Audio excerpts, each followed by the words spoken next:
नमस्कार। शक्ति विदिन में आप सबका एक बार फिर से स्वागत है।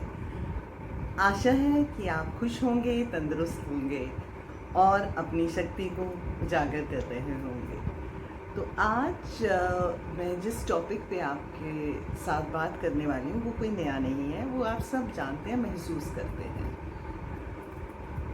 आपने देखा होगा कि एक छोटा बच्चा अगर वो रो रहा हो, एक बेबी महीने का, कुछ दिनों का भी, अगर वो रो रहा हो और आप उसको उठाएं और अपने सीने से लगाएं, वो चुप हो जाता है। क्यों?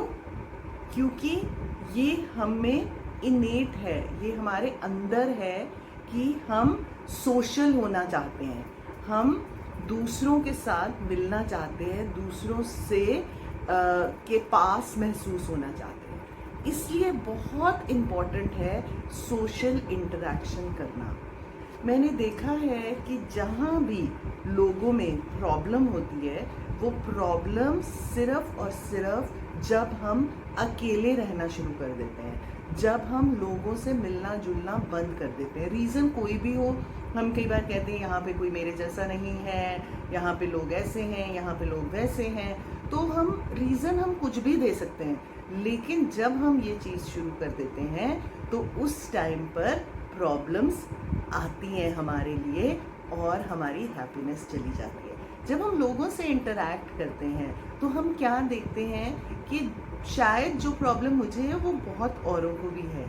शायद जिसे मैं बहुत बड़ा दुख समझती हूँ वो तो एक बहुत छोटा दुख है जब मैं किसी और के दुख के बारे में सुनती हूँ। तो इसलिए आप सोशल ज़रूर होइए, आप लोगों से मिलिए, लोगों से बातचीत कीजिए, और व्हाट्सएप और फेसबुक पे नहीं, और लेकिन फ़ोन उठा के किसी से बात करिएगा, फेस टू फेस मिलिएगा, बात करिएगा।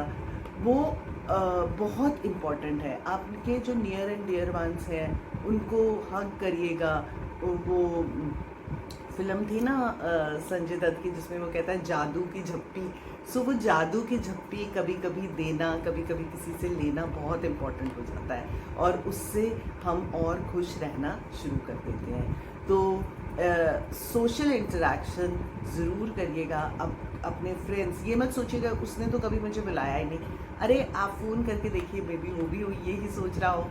तो इसलिए आप दोबारा से कनेक्ट हो सकते हो। आपके बचपन के फ्रेंड्स होंगे, उनको देखिए, उनसे मिलने की कोशिश कीजिए। सिर्फ फेसबुक पे मत लिखिए। 90% फेसबुक पे हम अपने आप को कुछ और दिखाते हैं और रियलिटी में हम कुछ और होते हैं, और जब हम मिलते हैं तो हम वो रियलिटी छुपा नहीं सकते हैं। तो इसलिए हमारी हैप्पीनेस ज़्यादा बढ़ जाती है, क्योंकि हम शेयर कर पाते हैं। और हम, वो कहते हैं ना कि अगर आप दुख शेयर करो तो वो आधा हो जाता है, अगर आप सुख शेयर करो तो वो डबल हो जाता है। तो इसलिए शेयर कीजिए, मिलिए लोगों से, बातचीत कीजिए लोगों के साथ, और इससे बढ़िया तरीका खुश रहने का और कोई नहीं है। और आप खुश रहेंगे। मैंने आपको बार बार ये बात बोली है कि जो आपकी थॉट्स होती हैं वही यूनिवर्स में जाती हैं, कहीं ना कहीं रजिस्टर होती हैं, और वही सब कुछ आपको वापस आता है। अगर आप हमेशा दुखी रहोगे तो कोई ना कोई रीज़न मिल जाएगा आपको दुखी होने का। अगर आप खुश रहोगे तो कोई ना कोई रीज़न आपको मिलता रहेगा खुश रहने का।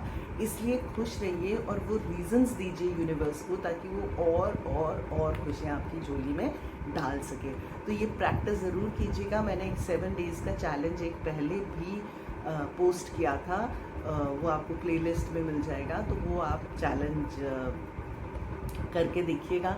और ये मैंने 8 डेज़ से दोबारा चैलेंज शुरू किया है, और ये भी मैं आपको 7 डेज़ और के लिए दूंगी। तो आप ये करिए, और मेरी वीडियोस हर फ्राइडे और हर ट्यूसडे आती हैं, तो उन वीडियोस को एंजॉय करिए और